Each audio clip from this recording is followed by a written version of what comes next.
Olá a todos e todas, eu sou Marta Marandino. Antes de mais nada, eu queria agradecer o convite feito pela Conceição e pela Deise para participar desse encontro com vocês, esse encontro virtual, né? Dentro de uma disciplina que elas estão desenvolvendo, né? Cujo foco é o trabalho com as tendências na pesquisa do ensino de ciências, né? Então, eu queria agradecer muito a Deise e a Conceição, que são colegas, parceiras, amigas aí de muitos anos e que estamos juntas nessa luta aí com relação à criação do campo da criação e consolidação, né? Porque agora já é a consolidação, né? Do campo da pesquisa na área de ensino de ciências, de educação e ciências, né? Bom, o convite que foi feito, ele pede para que eu conte um pouquinho das minhas atividades, do meu trabalho e do meu grupo de pesquisa, né? Talvez para isso ficar mais claro, eu vou dar alguns passos atrás, né? Eu tenho minha formação inicial em biologia, sou bióloga, né? E apesar de ter trabalhado um tempo na área de pesquisa em biologia, um curto tempo, eu sempre me interessei pelo campo da educação, sempre quis ser professora, atuar como professora em algum momento da minha vida. E isso logo aconteceu ainda estando na graduação, né?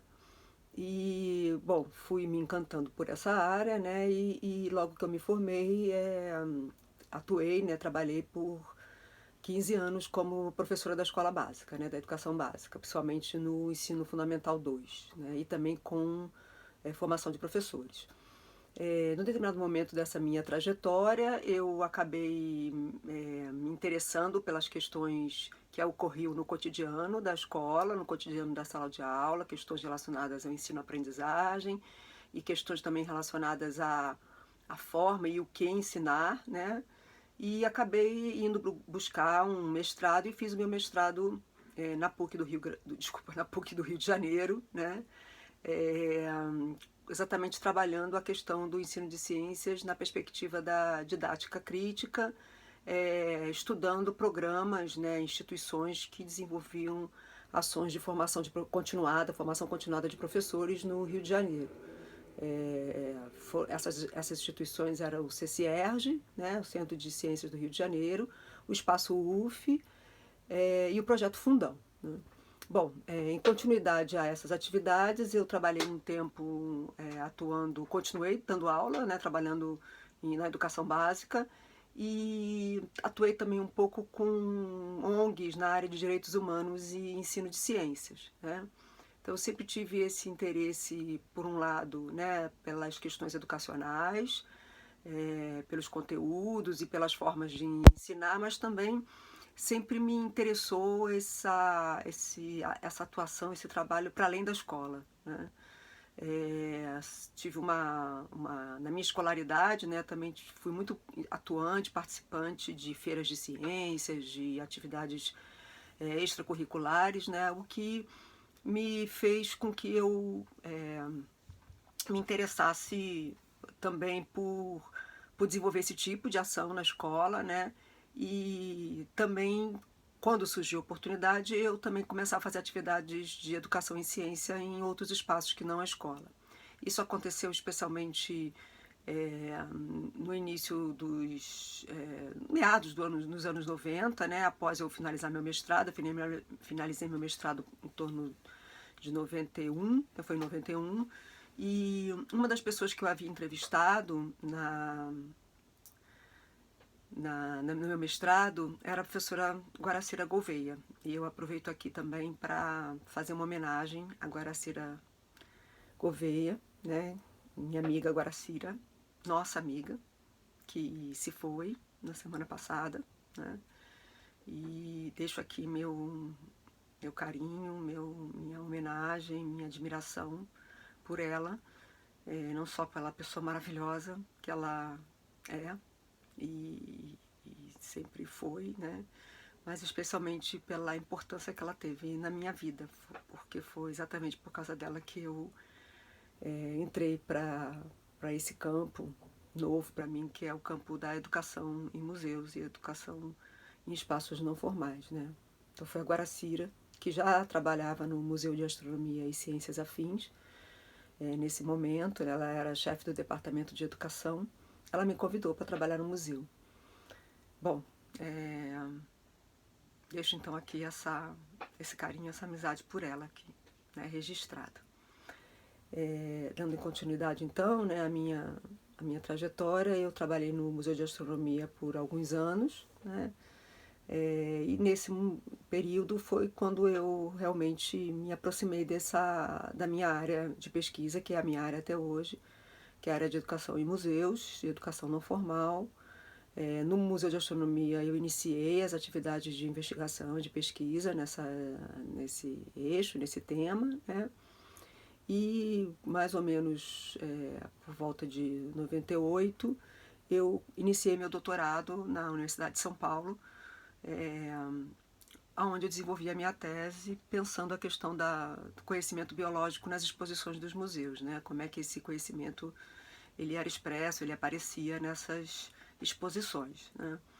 Eu então fiz o meu doutorado, né? E em 2002, quando eu já tinha finalizado ele, eu tive a oportunidade de fazer um concurso e acabei me tornando docente, professora na Faculdade de Educação da Universidade de São Paulo, né? Onde eu atuo hoje, tanto na graduação quanto na pós-graduação e também em atividades de extensão e de gestão, né?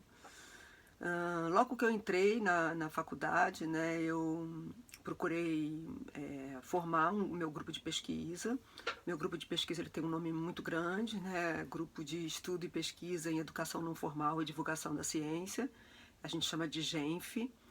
E ele já iniciou, assim, logo no primeiro ano meu de atuação na universidade, reunindo tanto alunos interessados na pós-graduação, eu estava começando também a orientar nesse momento, né, como também profissionais de educação em museus, profissionais que trabalhavam no educativo de alguns museus, né, que se interessavam, queriam aprofundar também, ter um espaço de discussão, de aprofundamento, né.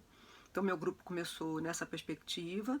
Ele sempre se propôs a ser um grupo de pesquisa, de estudo, de pesquisa, como está no título, mas também ser um grupo de atuação, né? De desenvolver ações e produtos de divulgação científica, de educação não formal, né? Então, a gente sempre está buscando, como grupo, né? Não só desenvolver investigações e pesquisas, mas também desenvolver não só dar visibilidade para as pesquisas, os resultados das nossas pesquisas, né, sendo coerente com o que a gente acha que é fundamental que seja feito com relação aos outros campos da ciência, né, mas também como um exercício nosso, né, de estar desenvolvendo, né, atividades e ações a partir de determinados princípios, pressupostos e mesmo a partir das investigações que a gente desenvolve, né. Antes de falar mais propriamente da minha pesquisa, eu também queria chamar a atenção das minhas atividades na graduação, né? Eu atuo na Faculdade de Educação, tanto na graduação, na licenciatura, né? E aí eu atuo especialmente na licenciatura de Biologia, de Ciências Biológicas, né? Então eu trabalho com os alunos que são do curso de Ciências Biológicas. Na USP, né, os cursos das áreas específicas, eles compartilham, né, a formação do professor, né, com a Faculdade de Educação. Então, eu sou responsável por algumas disciplinas, né, no caso da Biologia, por duas disciplinas, né, ligadas à metodologia do ensino de ciências biológicas, a 1 e a 2. Então, eu atuo na formação desses futuros professores e também atuo na pedagogia, numa disciplina que até há pouco tempo se chamava Metodologia do Ensino de Ciências, mas com a mudança no currículo, ela agora se dividiu em duas disciplinas que têm a ver com fundamentos teóricos e metodológicos do ensino de ciências, e também uma outra disciplina que é mais direcionada para os estágios, a gente chama de PIED, né? Então eu atuo nesses dois cursos na graduação. Eu também tenho uma atuação bastante forte na área de extensão na universidade. Eu fui, por um tempo, diretora da Comissão de Cultura e Extensão da Faculdade de Educação. E atualmente eu sou diretora de um órgão da USP que se chama Centro de Preservação Cultural. Ele fica no Bexiga, um bairro bastante tradicional que fica no centro de São Paulo, né? E ele se instala na casa da Dona Yayá. A casa da Dona Yayá é uma casa, como se fosse uma casa-museu, um centro cultural, né? Que então ele tem esse perfil de ao mesmo tempo ser um centro, né? Um instituto, né? Um órgão, né? Da Pró-Reitoria de Cultura e Extensão da universidade, que faz ações ligadas ao patrimônio da universidade e à preservação do patrimônio de uma maneira geral, né? Mas também cuida desse patrimônio que é a própria casa da Dona Yayá. A Dona Yayá tem uma história longa, não vou entrar aqui em muitos detalhes, não é tão ligado ao campo do ensino de ciências, né? Mas é só para vocês saberem, depois se vocês quiserem conhecer um pouco mais sobre a casa e a própria Yayá, vocês podem entrar no site. Mas a Yayá é uma mulher, né, enfim, né, da elite paulista, que num determinado momento foi viver nessa casa, né, no Bexiga, e de uma família abastada, né, e num determinado momento da vida dela, ela foi considerada uma pessoa com problemas psicológicos, problemas psíquicos, né, e essa casa foi adaptada para a vida dela lá, né? Então a casa ela tem tanto elementos arquitetônicos, né, do final do século XIX, início do século XX, né, dos casarões paulistas, né, mas também guarda elementos interessantes de como é que era o tratamento psiquiátrico de pessoas que tinham condições financeiras naquela época, né? Enfim, é um trabalho muito interessante que tem a ver mais com a questão de acervos e patrimônios históricos, memória, né? Mas que eu tenho atuado então como diretora desse órgão. Um outro órgão que eu também atuo na área de extensão é um museu que pertence à Faculdade de Educação, que é o Museu da Educação e do Brinquedo, o MEB, né? Esse museu ele foi criado na Faculdade de Educação por uma professora chamada Tizuko. Ela é da área de infância e sempre pesquisou a área de brinquedos e jogos e brincadeiras, e ela criou esse museu que tem um acervo de mais de 1.200 peças ligados a brinquedos e brincadeiras e referências a brinquedos e brincadeiras e jogos educativos, materiais educativos, né? Ligados à infância, mas não só à infância, né? Então eu também nesse caso, eu sou vice-coordenadora desse museu, do Museu da Educação e do Brinquedo, né? Então, um pouco dos exemplos de outras ações que muitas vezes a gente na universidade acaba fazendo também para além da pesquisa, né? E da própria graduação, né? Do ensino. Bom, então voltando e tentando já sintetizar um pouco mais a minha fala, minha pesquisa, né, ela tem um nome, né, assim, a área de pesquisa, de uma maneira mais abrangente, é essa ideia da educação não formal e a educação em museus, né, e o ensino de ciências também, porque eu também trabalho com aspectos relacionados ao ensino de ciências, né, ensino de biologia, né. E a gente, um momentinho só.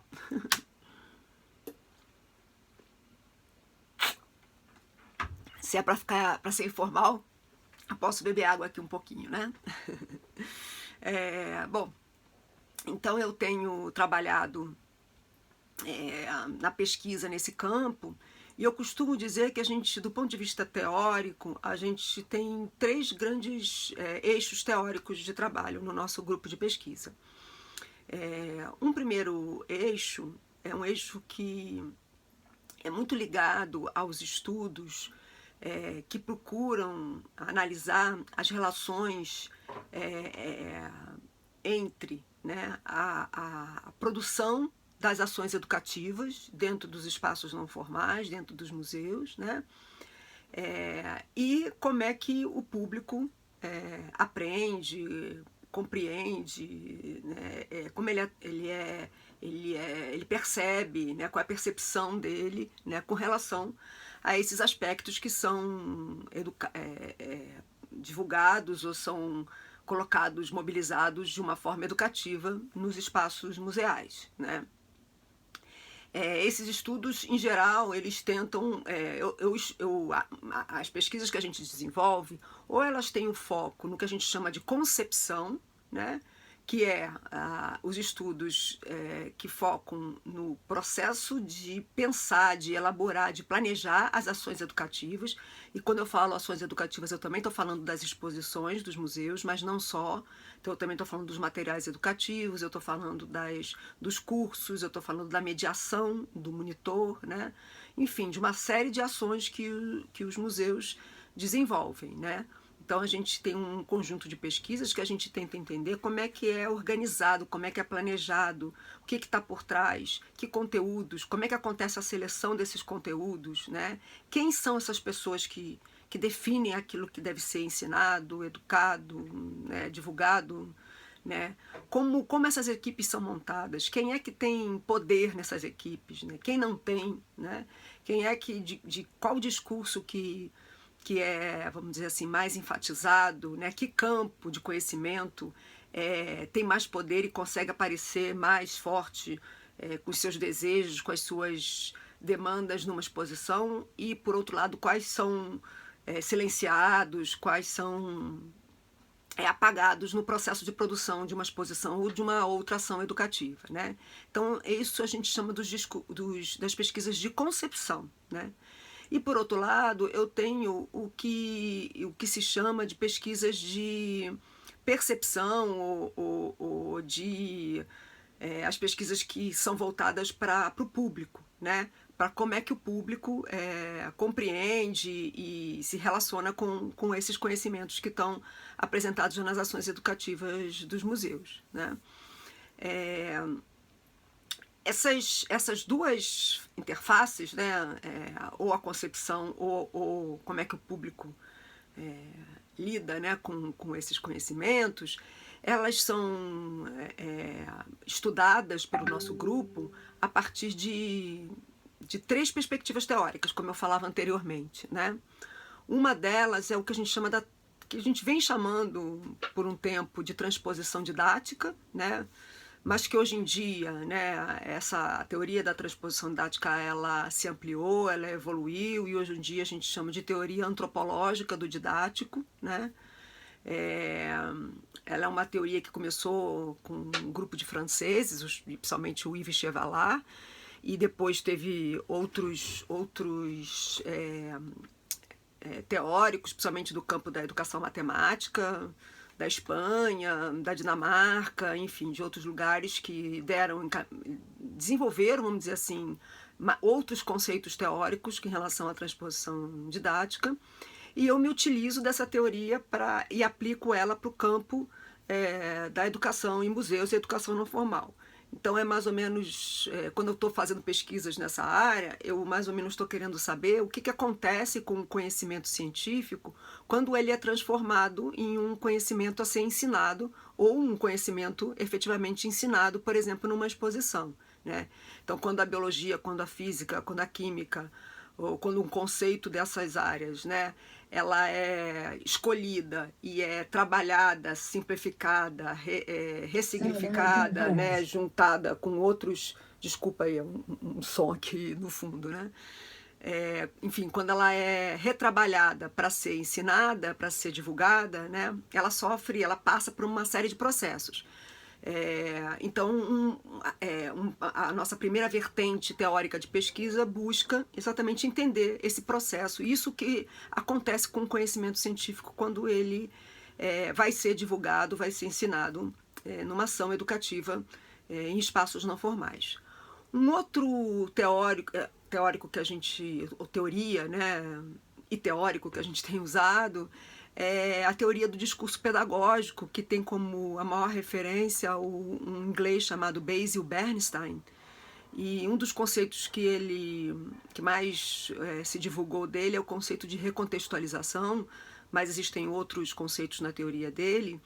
E com esse autor e com outras pessoas também, outros pesquisadores que têm trabalhado com a teoria do discurso pedagógico, eu tenho utilizado bastante a ideia de tentar entender as relações de poder que estão por trás dos processos de produção das ações educativas nos museus. Então, eu tento, usando a teoria do discurso pedagógico, eu tento analisar ou estudar quem são os atores, os agentes e as instituições que estão por trás das produções ou dos processos, né, de divulgação do conhecimento científico ou de educação nos espaços não formais, né? E também entender o que é que fica para o público desse processo, né? Então, enquanto a primeira perspectiva teórica da teoria antropológica do didático, ela está mais centrada na questão do conhecimento, né? O que acontece com o conhecimento científico, quais são as modificações que ele passa, né? Essa segunda vertente da teoria do discurso pedagógico, ela está mais centrada em entender as relações de poder, entender quem são os agentes, quem são as instituições, como é que se dão as relações entre as áreas do conhecimento, as pessoas, as instituições, né? Então, ela é uma dimensão mais sociológica, enquanto a primeira a gente diz que é uma dimensão mais epistemológica, né? Transposição didática mais epistemológica, teoria do discurso pedagógico mais sociológica, né? E uma terceira vertente de estudos está muito ligada à questão da alfabetização científica, que eu imagino que seja uma perspectiva teórica que vocês conheçam talvez mais, né? Bem próxima, né? Bem, vamos dizer assim, bem disseminada, né? E presente no nosso campo, né? No ensino de ciências, já há bastante tempo, né? Então, eu venho trabalhado com várias pesquisas buscando entender o processo de alfabetização científica nos museus, né? Tanto do ponto de vista do potencial que exposições e ações educativas possuem para promover o processo de alfabetização científica, como também se esse processo alcançou seus objetivos e suas finalidades do ponto de vista do público, né? Mais recentemente, dentro da alfabetização científica, a gente vem trabalhando bastante com a questão dos temas sociocientíficos e temas controversos, né? Temas sociocientíficos controversos, né? Então, as nossas últimas pesquisas, elas têm se centrado basicamente em tentar entender, né, como é que os museus podem promover, né, processos de alfabetização científica, especialmente na perspectiva das relações entre ciência, tecnologia, sociedade e ambiente, e com foco nos temas sociocientíficos e temas controversos, né?